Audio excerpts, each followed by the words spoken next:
ناظرین کرام السلام علیکم ورحمۃ اللہ وبرکاتہ۔ آپ کا خادم سید جواد حسین عابدی کراچی قائم ٹی وی اسٹوڈیو سے حاضر خدمت ہیں۔ ہم نے بہت سارے مختلف پروگرامز اس چینل پہ آپ نے معلوماتی علمی دینی حوالے سے دیکھے۔ آج جس پروگرام کو لے کے آپ کی خدمت میں حاضر ہیں، اس پروگرام کا عنوان میں صرف اللہ کے لیے ہے۔ اس پروگرام میں اللہ کی ذات سے متعلق، اللہ کی صفات سے متعلق گفتگو کی جائے گی اور دنیا بھر سے سائلین کے سوالات کو شامل کیا جائے گا اور دیکھیں گے ہمارے سائلین ہم سے اللہ کے بارے میں کیا سوال کر رہے ہیں اور ان کے ذہن میں پیدا ہونے والے شبہات، اعتراضات جو خدا کی ذات پر کیے جاتے ہیں، ان تمام سوالوں کے جوابات کو ہم قرآن مجید اور اہل بیت علیہ السلام کی احادیث کی روشنی میں دینے کی کوشش کریں گے۔ آپ تمام سائلین دنیا بھر سے قائم T V Toronto Karachi studio پہ سوال کر سکتے ہیں اور آپ کے سوال کا جواب یہاں دیا جائے گا۔ اور آئیے دیکھتے ہیں کہ ہمارے پہلے سائل کون ہیں اور وہ ہم سے کیا سوال کر رہے ہیں۔ السلام علیکم، میرا نام خورشید رضا نقوی ہے اور میں کراچی سے بات کر رہا ہوں۔ مولانا صاحب، میرا آپ سے ایک سوال ہے کہ آپ نے قرآن میں کہیں استعمال ہوا ہے میں اور ہم۔ میں یہ پوچھنا چاہ رہا ہوں کہ اللہ نے کہیں پر میں اور ہم جو استعمال کیا ہے، اس میں ہم سے کیا اس کی مراد ہے؟ تو اس کو تھوڑا واضح طور پہ تھوڑا سا ہمیں سمجھائیں کہ ہم کہاں استعمال ہوا ہے اور کیوں استعمال ہوا ہے، اور کہیں پہ جہاں اس نے میں استعمال کیا ہے تو میں سے اس کا کیا مراد ہے؟ بسم اللہ الرحمن الرحیم۔ ہمارے پہلے سائل نے سوال کیا، جیسے کہ آپ نے سنا کہ قرآن مجید فرقان حمید میں اللہ نے اپنے آپ کو کئی جگہ پہ میں کے ذریعے سے استعمال کیا ہے اور پروردگار کی ذات واحد ہے، احد ہے، تنہا ہے۔ اور ہمارے پروگرام کا عنوان بھی یہی ہے کہ میں صرف اللہ کے لیے زیب دیتا ہے، میں صرف اللہ کے لیے ہے۔ تو قرآن مجید میں اللہ نے جب وہ تنہا ہے، یکتا ہے، تو وہ ہم کا لفظ استعمال کیوں کرتا ہے؟ اس بارے میں یقیناً آپ کا سوال اس حد تک صحیح ہے کہ قرآن مجید فرقان حمید میں اس نے کئی مقام پر خود کو انا کہہ کر، یعنی فرسٹ پرسن کا لفظ ہے آئی، میں کہہ کے استعمال کیا۔ مثلا شہد اللہ انہ لا الہ الا ہوا، خود اللہ نے قرآن میں اپنے آپ کو یکتا کہا ہے، واحد کہا ہے، اکیلا کہا ہے۔ اور سوال یہ ہے کہ جب وہ ایک ہے تو وہ ہم کیوں کہتا ہے؟ مثلا انا نحن نزلنا الذکر و انا لہ لحافظون، ہم نے قرآن کو نازل کیا، ہم اس کے حفاظت کرنے والے ہیں۔ ایک مقام پہ اللہ کہتا ہے انا خلقناکم من ذکر و انثی، ہم نے تمہیں مرد اور عورت سے پیدا کیا۔ یقیناً سوال آپ کا اپنے مقام پہ بہت درست اور بجا ہے، اس کی طرف تھوڑی سی توجہ کرنے کی ضرورت ہے۔ خدا ذات کے حوالے سے یکتا ہے، تنہا ہے، اس کا کوئی شریک نہیں ہے، لیکن جب وہ ہم کا لفظ استعمال کرتا ہے تو مفسرین کرام نے قرآن مجید کی تفسیر کے ذیل میں اس بات کو بیان فرمایا ہے کہ جس مقام پر اللہ لفظ ہم استعمال کرتا ہے، وہاں اللہ کے ساتھ اس کے ملائکہ جو کہ اس کے امور کی، اس کے کاموں کو چلانے والے ہیں، وہ شامل ہوتے ہیں۔ یعنی مفسرین یہ کہتے ہیں کہ جب لفظ میں اللہ استعمال کرتا ہے تو وہ تنہا ہوتا ہے، اکیلا ہوتا ہے۔ جب لفظ ہم استعمال کرتا ہے تو وہ وسیلے کے ذریعے سے کام لے رہا ہوتا ہے۔ مثلا اللہ کہتا ہے انا نحن نحیی الموتى، نحن نحیی الموتى، ہم مردوں کو زندہ کرتے ہیں، وَنَكْتُبُ مَا قَدَّمُوا آثَارَهُمْ، اور ہم تمہارے آثار کو لکھتے ہیں۔ سورہ یاسین کی آیت ہے جس کو میں نے پڑھا، یہاں اللہ ہم کا لفظ استعمال کر رہا ہے۔ اور آپ یہ بات جانتے ہیں کہ انسان کے اعمال کو لکھنے کا کام بچوں کو پتہ ہے، فرشتوں کا ہے، جنہیں کرامن کاتبین کہا جاتا ہے۔ تو آپ نے یہاں غور فرمایا کہ ہم کا لفظ اللہ نے استعمال کیا، اللہ کی ذات یکتا ہے، ایک ہے، واحد ہے، لیکن ہم کا لفظ استعمال کرنا بتلا رہا ہے کہ لکھنے پڑھنے کے کام میں جو اللہ کی طرف سے اعمال لکھے جاتے ہیں وہ فرشتے لکھتے ہیں۔ اسی طرح اللہ کہتا ہے ہم مردوں کو زندہ کرتے ہیں۔ یہ بات پتہ ہے کہ مارنا اور جلانا، زندہ کرنا اللہ کا کام ہے، لیکن آپ کو یہی پتہ ہے روح لینے کے لیے اللہ نہیں آتا، روح لینے کے لیے فرشتے آتے ہیں۔ تو روح لینے کے لیے فرشتے آتے ہیں، لیکن اصل میں وہ روح اللہ ہی قبض کر رہا ہوتا ہے، کیونکہ فرشتوں کے ذریعے سے اللہ قبض کرواتا ہے روح کو۔ تو یہ بات واضح ہونی چاہیے، میں اور ہم، اس میں کوئی تضاد نہیں ہے، کوئی آپس میں ٹکراؤ نہیں ہے دونوں باتوں میں۔ میں اس حوالے سے ہے کہ وہ ذات میں یکتا ہے، اکیلا ہے۔ ہم اس حوالے سے ہے کہ وہ اپنے فرشتوں کے ذریعے سے کام کرواتا ہے، جو کہ حقیقت میں اللہ ہی کے کام ہے۔ تو یقیناً پروردگار کی ذات یکتا ہے، اور جب ہم کا استعمال کرتا ہے، اس کا مطلب یہ ہے کہ وہ وسیلے کے ذریعے سے کام کروا رہا ہے، اور درمیان میں اس کے ملائکہ ہوتے ہیں، اس کے فرشتے ہوتے ہیں، جسے اس نے اپنے کاموں پہ مامور کیا ہے۔ آئیے دیکھتے ہیں ہمارے دوسرے سائل ہم سے کیا سوال کر رہے ہیں۔ السلام علیکم مولانا صاحب۔ مولانا صاحب، میرا آپ سے سوال یہ ہے کہ لفظ اللہ کے معنی کیا ہیں؟ مجھے اس کے بارے میں تھوڑا سا آپ گائیڈ کر سکتے ہیں؟ جی، بسم اللہ الرحمن الرحیم۔ ہمارے سائل نے سوال کیا، آپ نے سنا کہ لفظ اللہ کے معنی کیا ہے۔ دیکھیے، جب بھی ہم کسی لفظ کی بات کرتے ہیں تو ہمارا ذہن فوراً جاتا ہے ڈکشنری کی طرف۔ آیا کوئی انگریزی کا لفظ ہے تو اس کی ڈکشنری میں اس کا معنی کیا ہے، اردو کا لفظ ہے تو ڈکشنری میں اس کا معنی کیا ہے۔ جب ہم لفظ اللہ بولتے ہیں تو ظاہر سی بات ہے کہ پہلی بات معلوم ہونی چاہیے کہ لفظ اللہ عربی زبان کا لفظ ہے، اور جب عربی زبان کا لفظ ہے تو ہمیں عرب کی ڈکشنری میں اللہ کا معنی دیکھنا پڑے گا۔ جب ہم لفظ اللہ کی لغت کی تحقیق میں جاتے ہیں، تقریباً 7 یا 8 کے قریب اقوال ہیں جو اس وقت ہمارے پیش نگاہ ہیں، یعنی 7-8 اقوال لغویوں میں مشہور ہیں، اہل لغت میں مشہور ہیں کہ اللہ کا لفظ اصل میں کس سے نکلا ہے۔ پہلا قول میں آپ کے سامنے پڑھ رہا ہوں، لفظ اللہ کہتے ہیں الہ سے مشتق ہے، یعنی لفظ اللہ پہلے الالہ تھا، عربی تبدیلی کے بعد جو گرامر کی تبدیلی اس کے بعد الالہ سے اللہ بن گیا۔ ایک قول یہ ہے۔ ایک قول یہ ہے کہ یہ اصل میں الولہ تھا۔ الولہ کا مطلب وہ معبود جس کے ذریعے سے جس کی عبادت کی جائے، جس کو پوجا جائے، جس کی پرستش کی جائے۔ اور تیسرا قول یہ ہے کہ اس کا معنی یہ لفظ یہ اللہ سے بنا ہے، یعنی الہ سے بنا ہے، اللہ سے بنا ہے، دونوں اس کی لغت موجود ہیں۔ یعنی کہ جب پوچھا گیا معصوم سے کہ کیا مطلب الوہ کا، جب ہم کہتے ہیں الولہ کا معنی کیا ہے، فرمایا کہ یعنی الذی یتألہ الیہ الخلق، اللہ اس ذات کو کہتے ہیں جس کی طرف مخلوق پناہ حاصل کرے۔ خلاصہ کلام یہ ہوا کہ لفظ اللہ کے بارے میں لغویوں میں بہت سارے اقوال پائے جاتے ہیں۔ مشہور قول یہی ہے کہ لفظ اللہ الالہ سے مشتق ہے، یعنی الہ کا معنی الذی یعبدو، وہ جس کے ذریعے وہ جس کی عبادت کی جائے۔ تو پروردگار کو اللہ اس لیے لغت میں کہا جاتا ہے یعنی جس کی عبادت کی جاتی ہو، کی جاتی رہی ہو، جس کی عبادت کی جائے اسے اللہ کہا جاتا ہے۔ لغت میں جب ہم دیکھتے ہیں تو لفظ اللہ جو ہے یہ مشتق ہے، یعنی اس کو لیا گیا ہے کسی اور لفظ سے۔ عرب میں مشتق اس لفظ کو کہتے ہیں جو کسی دوسرے روٹ پر سے حاصل کیا گیا ہو۔ تو بہر کیف لفظ اللہ الالہ سے مشتق ہے، یا الولا سے مشتق ہے، یا یتألہ سے مشتق ہے، یعنی جس کی طرف پناہ لی جائے۔ تو خلاصہ کلام یہ ہوا کہ لفظ اللہ جو ہے عربی زبان کا لفظ ہے اور اس کے مختلف معنی ہیں، اور مشہور معنی اس کا یہ ہے اللہ یعنی جس کی طرف پناہ کی جائے، پناہ لی جائے، جس کی عبادت کی جائے، جس کی پرستش کی جائے۔ اور یہ سارے کام اور یہ سارے جملے گھوم کر جاتے ہیں خداوند متعال کی ذات کی طرف جو اللہ ہے۔ تو لغت میں اللہ کا معنی الالہ یعنی معبود جس کی پرستش کی جائے، جس کی عبادت کی جائے، اسے عربی زبان میں اللہ کہا جاتا ہے۔ آئیے دیکھتے ہیں ہمارے مزید سائل ہم سے کیا سوال کر رہے ہیں۔ السلام علیکم مولانا صاحب، اللہ کو اس کی صفت کے نام سے پکارا جا سکتا ہے؟ اس پر تھوڑی سی آپ روشنی ڈال دیجئے۔ ماشاء اللہ، بسم اللہ الرحمن الرحیم۔ جی ہمارے سائل نے سوال کیا، آپ نے غور فرمایا کہ اللہ، رب، خدا، پروردگار، کیا یہ سب ایک ہی چیزیں ہیں یا الگ الگ چیزیں ہیں؟ اور ان سب میں سے پکارنے کے لیے خدا کو کس لفظ کا چناؤ بہتر ہے؟ یاد رکھیے گا کہ ہم بعض اوقات جب گفتگو کرتے ہیں تو ایک ہی چیز کے کئی نام ہم کال کر رہے ہوتے ہیں، ایک ہی چیز کے کئی نام ہم لے رہے ہوتے ہیں۔ یہی معاملہ خداوند متعال کی ذات کے حوالے سے، ہم کبھی اسے اللہ کہہ کے پکار رہے ہوتے ہیں، کبھی اسے رب کہہ کے پکارتے ہیں، کبھی پروردگار کہتے ہیں، یا کبھی تھوڑا پرانی اردو میں اگر آپ دیکھیے تو پالنہار اسے کہہ رہے ہوتے ہیں، ہم اسے پالنے والا کہہ رہے ہوتے ہیں۔ ان تمام معنوں سے جب ہم پہنچتے ہیں کسی ذات کی طرف تو وہ ذات اللہ ہی ہے، یعنی ہم پروردگار کہیں گے تو پالنے والا اللہ ہے، رب کہیں گے تو پرورش کرنے والا اللہ ہے، پالنے پوسنے والا اللہ ہے۔ ہم خدا کہیں گے، فارسی کا لفظ ہے، اس سے مراد بھی اللہ کی ذات ہے۔ لیکن سائل نے سوال یہ کیا کہ ان سب میں خدا کو پکارنے کے لیے کس لفظ کا چناؤ بہتر ہے؟ مثلا ہم اسے رب کہہ کر پکاریں، اسے اللہ کہہ کے پکاریں، اسے خدا کہیں، اسے پروردگار کہیں، اسے پالنہار کہیں، اسے پالنے پوسنے والا کہیں۔ تو دیکھیے بات یہ ہے کہ آپ جس لفظ سے بھی خدا کو پکاریں گے آپ پہنچیں گے خدا تک، لیکن ہمیں تعلیمات اہل بیت علیہ السلام میں خدا کو پکارنے کے لیے جن ناموں کی طرف متوجہ کیا گیا ہے وہ کچھ الفاظ ہیں۔ مثلا آپ جب اللہ کو پکاریں تو سب سے پہلی بات آپ کی نیت مضبوط ہونی چاہیے، خالص ہونی چاہیے، عقیدہ توحید مضبوط ہونا چاہیے۔ اور قائم ٹی وی ٹورنٹو اس لحاظ سے خراج تحسین ہم پیش کرتے ہیں ہماری ٹیم کو کہ اس پروگرام کو منعقد کیا تاکہ ہمارے دل میں خدا کی معرفت، اس کا عرفان، اس کی محبت، اس کی عقیدت مزید پیدا ہو تاکہ ہم اپنے خدا سے جتنا قریب ہوں تو مانگنے میں آسان ہوں گے۔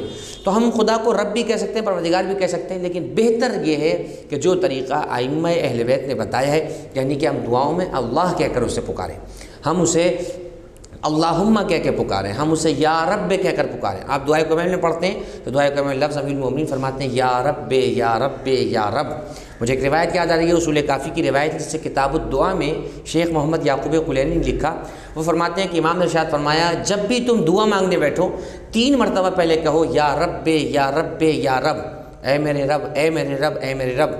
کتاب الدعا میں اصول کافی میں جملہ موجود ہے، امام فرماتے ہیں جب بندہ زمین پہ اللہ کو 3 مرتبہ ایسے پکارتا ہے، اللہ عرش پر فرشتوں کے سامنے آواز دے کے کہتا ہے لبیک یا عبدی، لبیک یا عبدی، اے میرے بندے میں حاضر ہوں، اے میرے بندے میں حاضر ہوں، اے میرے بندے میں حاضر ہوں۔ تو جب آپ یا رب کہیں گے تو خدا کی ساری رحمت آپ کی طرف متوجہ ہو جائے گی۔ تو خدا کو یا اللہ کہہ کے پکاریں، یا رب کہہ کے پکاریں، یہ دونوں لفظ ہمیں تعلیمات اہل بیت میں ملتے ہیں۔ اس کے علاوہ خدا کی ذات تو اتنی بڑی ہے ناظرین کہ جب کوئی گونگا پکارنے والا بھی نہیں ہوتا وہ اس کی بھی پکار کو سن رہا ہوتا ہے۔ لیکن بہرحال چونکہ ہم عمومی گفتگو کر رہے ہیں تو یاد رکھیے خدا کو پکارنے کے لیے یا اللہ کہیں، اس کا نام لیں، یا رب کہیں، اللہم کے ذریعے اس کو پکاریں۔ یہ سارے طریقے وہ ہیں کہ جس کے ذریعے سے خدا ہماری پکار کو سنتا ہے، اور روایات میں بتائے گئے طریقے یہی ہے کہ خدا کو اسی طریقے سے پکارا جائے۔ اور آئیے اس کے بعد دیکھتے ہیں ہمارے اگلے سائل ہم سے کیا سوال کر رہے ہیں۔ جی میرا آپ سے سوال ہے، قرآن اللہ کو پکارنے کے حوالے سے پابند کرتا ہے یا کسی اور نام کی بھی اجازت دیتا ہے؟ بسم اللہ الرحمن الرحیم۔ جی یہ سوال بھی آپ ناظرین نے سنا کہ سامعین نے سنا کہ کیا قرآن ہمیں اللہ کو پکارنے کے حوالے سے کسی طرح پابند کرتا ہے، کوئی پابندی لگاتا ہے، یا کسی طرح سے پکار سکتے ہیں؟ جی بالکل، قرآن مجید فرقان حمید میں آیت موجود ہے، بسم اللہ الرحمن الرحیم، قل ادعوا اللہ او ادعوا الرحمن فایما تدعوا فللہ اسماء الحسنی، یا فلہ الاسماء الحسنی، دو طریقے سے یہ آیت قرآن مجید میں آئی ہے۔ آپ کے سوال کا جواب قرآن کی آیت میں موجود ہے۔ اللہ ارشاد فرماتا ہے کہ قل ادعوا اللہ، اے میرے حبیب ان سے کہہ دیجئے کہ اللہ کو اللہ کہہ کے پکارو، او ادعوا الرحمن، یا تم اسے رحمان کہہ کے پکارو، فایما تدعوا فلہ الاسماء الحسنی، تم جس نام سے بھی اللہ کو پکارو گے سارے اچھے نام اللہ کے لیے ہیں۔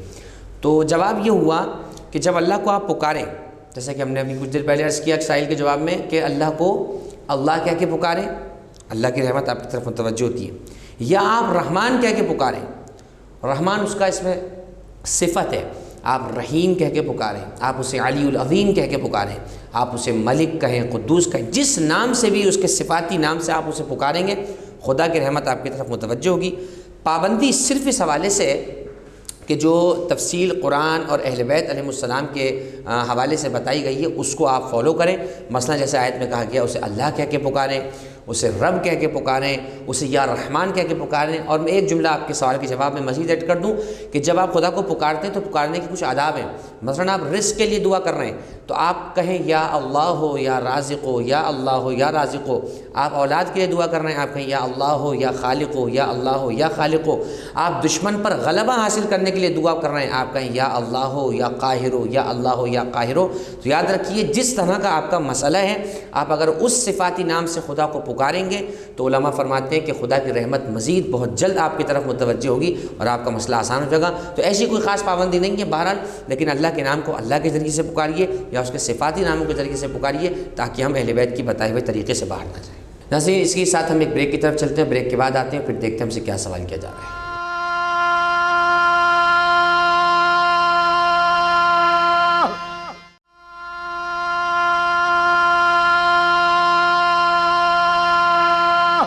السلام علیکم ورحمۃ اللہ وبرکاتہ۔ ناظرین خوش آمدید، اور ہم بریک سے واپس آ چکے ہیں اور اب دیکھتے ہیں کہ سوالات کے سلسلے میں ہمارے سائل ہم سے کیا سوال کر رہے ہیں اور ہم سے کیا پوچھا جا رہا ہے۔ السلام علیکم، میرا نام کاظم ہے، میں کراچی میں رہتا ہوں۔ میرا مولانا صاحب سے ایک سوال ہے کہ لفظ اللہ مبارک کو لکھنے، پڑھنے اور چھونے کے کیا احکام ہے؟ شکریہ۔ بسم اللہ الرحمن الرحیم۔ سوال یہ کیا گیا کہ لفظ اللہ کے حوالے سے اس کو لکھنے، پڑھنے یا چھونے کے حوالے سے کچھ احکام ہیں یا نہیں ہیں؟ جی اس حوالے سے بالکل مستقل احکام موجود ہیں اور تقریباً اس پر مسلمانوں کا اتفاق ہے کہ لفظ مبارک اللہ عز و جل کو جب ہم بولتے ہیں تو اس کے بولنے کے لیے یقین اور ایک اعتقاد کی کیفیت ہونی چاہیے، اور جب ہم لفظ اللہ کو لکھتے ہیں تو یاد رکھیے کہ نجس سیاہی سے لفظ اللہ کو لکھنا حرام ہے۔ لفظ اللہ کو لکھنے کے بعد اس لکھت کی، اس ریٹن کی توہین کرنا، کسی ایسی جگہ پر اس کو رکھنا یا ضائع کرنا یا ڈالنا یقیناً یہ بھی گناہ کا کام ہے، حرام ہے، اور توہین کی نیت سے اگر ہے تو یہ شدید گناہ ہوگا اور خدا نخواستہ کفر کی حد تک بھی یہ بات جا سکتی ہے۔ چھونے کے حوالے سے بھی یہی مسئلہ ہے کہ بغیر وضو کے اللہ کے اسم مبارک کو نہ چھوا جائے، کم سے کم آدمی وضو کی کیفیت میں ہو اور اس کو پکارنے کے حوالے سے بھی یہ احکام ہے کہ لفظ اللہ کو جب آپ پکار رہے ہوں تو یقین اور اطمینان اور اعتقاد کی کیفیت ہونی چاہیے. چونکہ ترقی کا دور ہے، میں ضمناً آپ کے اس سوال میں، سائل کے سوال میں ایک جملہ ایڈ کرتا ہوں جو ہمارے سائل نے ابھی سوال کیا، میں اس میں یہ ایڈ کر دیتا ہوں کہ بعض اوقات لوگ سوال کرتے ہیں موبائل میں لفظ اللہ لکھا ہوا آ رہا ہے یا قرآنی آیات ہیں، تو قرآن کی آیات کو ویسے چھونا بغیر وضو کے آپ کو معلوم ہے کہ حرام ہے. آیا موبائل کے اندر سافٹ ویئر کی صورت میں جو لفظ اللہ یا معصومین کے نام، یہ بھی آپ کو پتہ ہونا چاہیے کہ چہاردہ معصومین کے نام کو بھی چھونا اس طرح سے جائز نہیں ہے بغیر وضو کے. تو کیا موبائل کے اندر اللہ کے نام کو، قرآنی آیات کو، معصومین کے اسماء کو بغیر وضو کے چھونا جائز ہے؟ اس کا جواب ہے جی ہاں جائز ہے، کیونکہ قرآن کی آیات کی جو سافٹ ویئر کی صورت میں معصومین کے نام ہوتے ہیں، یہ اصل اس تحریر کا حکم نہیں رکھتے، یہ بیسیکلی ایک پرنٹ ہوتا ہے، اس کے سافٹ ویئر ہوتا ہے جو آپ کے سامنے سے آ رہا ہوتا ہے. تو موبائل کے اندر اس کو چھونے میں، اس کو ساتھ رکھنے میں کوئی حرج نہیں ہے. آپ اس کو چھو بھی سکتے ہیں، اس کو پڑھ بھی سکتے ہیں، لیکن جب آپ کوئی کتاب آپ کی ہاتھ کی صورت میں، ہارڈ کاپی کی صورت میں آپ کے ہاتھ میں کوئی چیز ہے، کوئی دعا کی کتاب ہے، قرآن مجید کا نسخہ ہے، اس کے لیے یاد رکھیے لفظ اللہ کو، معصومین کے نام کو، انبیاء کے ناموں کو بغیر وضو کے چھونا جائز نہیں ہے، آداب کے خلاف ہے اور مناسب نہیں ہے. لہٰذا بہتر یہ ہے کہ لفظ اللہ کو جب آپ کال کریں، پکاریں، آپ یقین کی کیفیت میں ہوں، باوضو ہوں تو کیا ہی بات ہے.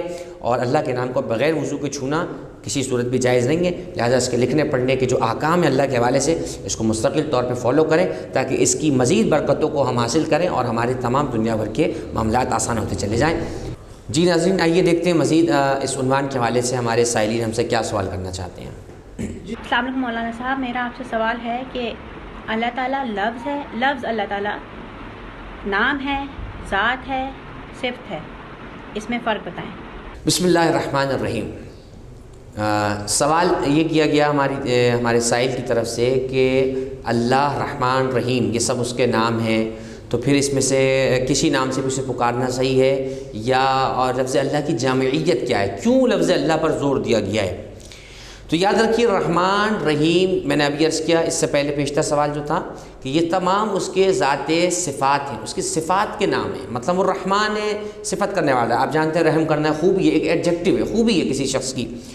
ہم جب اللہ الرحمن الرحیم کہتے ہیں تو اس میں ایک باریک نقطہ میں عرض کرتا ہوں، بہت آسان کر کے کوشش کروں گا دوستوں تک پہنچے، کیونکہ یہ پروگرام ہمارا دنیا بھر میں مومنین دیکھیں گے، اس کو پڑھنے والے یقیناً دیکھیں گے، دیکھ رہے ہوں گے، تو ہم آپ کے سامنے اس کو آسان کر کے رکھتے ہیں.